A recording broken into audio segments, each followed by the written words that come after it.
Bendiciones, amado amigo, hermano. Una bendición poder llegar hasta sus hogares. Estamos leyendo el libro La disciplina en la iglesia del escritor Jonathan Leeman, que escribe para 9 marcas. Ya vamos por el capítulo 7, que son ejemplos.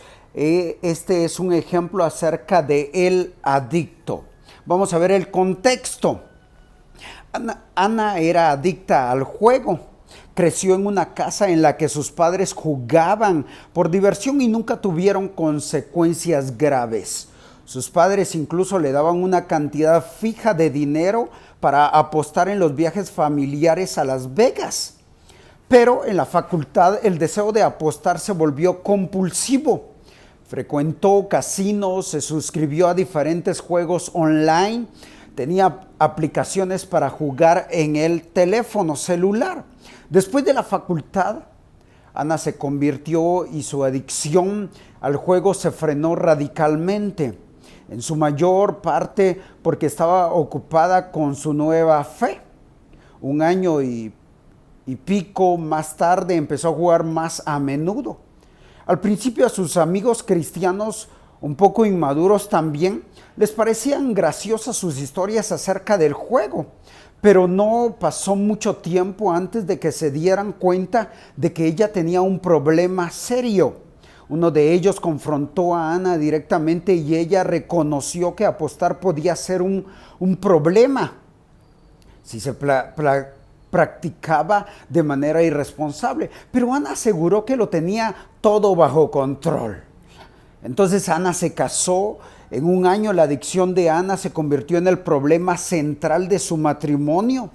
Al principio ella se ponía a la defensiva cuando su marido la confrontaba diciéndole que él también había pecado apostando dinero en partidos de baloncesto universitario cuando eran novios. Pero Ana se ablandó después de una mala experiencia cuando perdió un par de miles de dólares. Admitió que tenía un problema de adicción al juego y decidió abandonarlo. Sus amigos de la iglesia fueron llamados a dar explicaciones. Los meses pasaron, la obligación de rendir cuentas era fuerte al principio, pero fue disminuyendo. Ana empezó a apostar otra vez y el problema creció rápidamente. La primera vez que salió, se arriesgó con apuestas altas y perdió la cantidad de dinero más grande que había perdido nunca. Al día siguiente intentó salir del agujero apostando otra vez, pero el agujero se hizo inmenso. En ese momento tuvo una crisis, incluyendo lágrimas y nuevas promesas, y prometió que visitaría al consejero de la iglesia. Pero en los meses siguientes el ciclo se repitió varias veces. Finalmente, una noche un anciano recibió una llamada telefónica del marido de Ana. Había sido encerrada, borracha, después de un altercado con un oficial de policía fuera de servicio. Estaba en un casino, perdió varios miles de dólares, se sintió fatal, buscó refugio en el alcohol, se volvió agresiva y para acabar se puso a golpear al oficial que trataba de calmarla.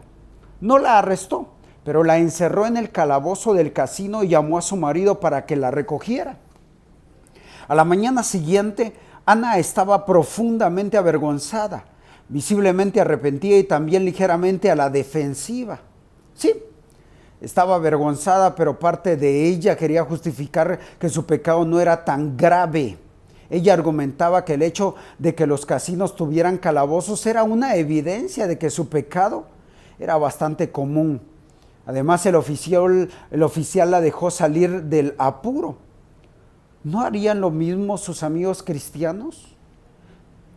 Pregunta, ¿debe excomulgar la iglesia a una adicta como Ana que muestra algunas señales de remordimiento acerca de la adicción y sus consecuencias? Evaluar el pecado.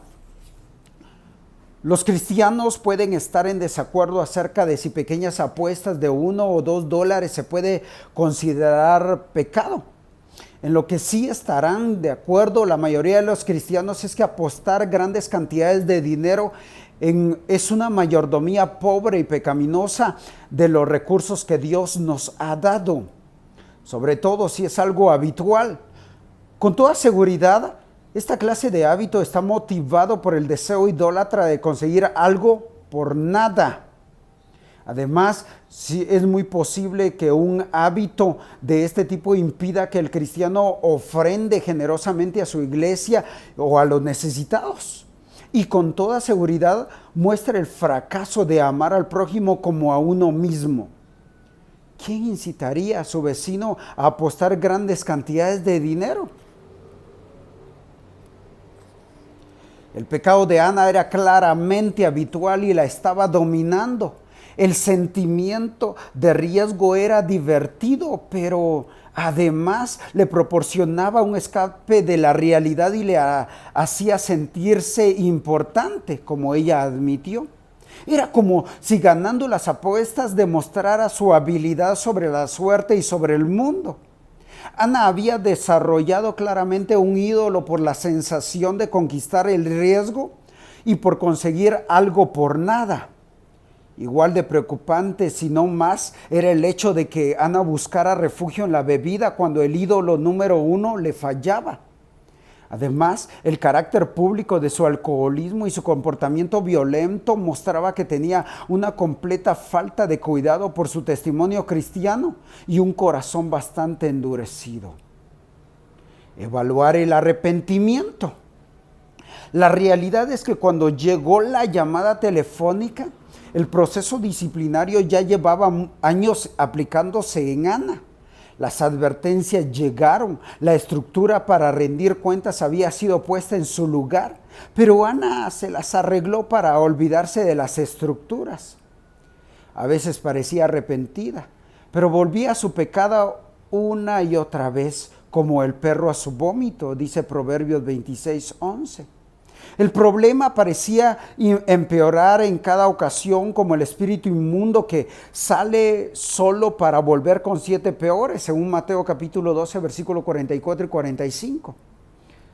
Afortunadamente había decidido a intervalos luchar contra el pecado y lo había prometido de nuevo después del último episodio. Con toda certeza ella estaba arrepentida el día después, pero cuando los ancianos debatieron el asunto se dieron cuenta de que no hacía falta un corazón regenerado para arrepentirse de una noche de pérdida de miles de dólares, de embriaguez, de golpear a un policía y de ser encerrada en un calabozo. 3 detalles parecían particularmente problemáticos: la frecuencia creciente de sus apuestas, la dureza de su corazón revelada en el más reciente episodio de embriaguez y agresividad, y el hecho de que sus promesas de cambiar se parecían mucho a las promesas que todo el mundo había oído antes. Un anciano describió el suceso como la gota que colmó el vaso. Todos los ancianos estuvieron de acuerdo de que sus palabras ya no eran creíbles. Eso lo vimos en el capítulo 3 y 4. Las estructuras normales para rendir cuentas y la consejería pastoral no habían producido fruto y las cosas estaban empeorando.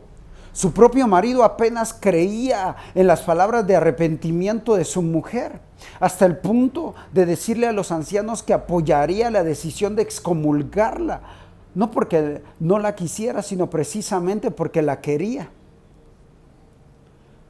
Conclusión. La tarde del domingo, después de la llamada telefónica del policía, los ancianos recomendaron la excomunión inmediata de Ana sobre la base de apostar compulsivamente y embriagarse de manera pública. Fue la primera vez que mucha gente en la iglesia supo acerca del problema y algunos se preguntaron si no sería mejor una advertencia de toda la iglesia antes de la excomunión.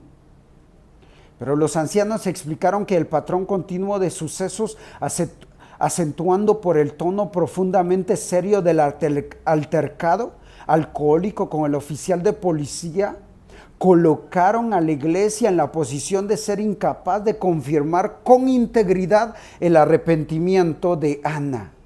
Al menos por un tiempo, según el capítulo 3, ya lo vimos.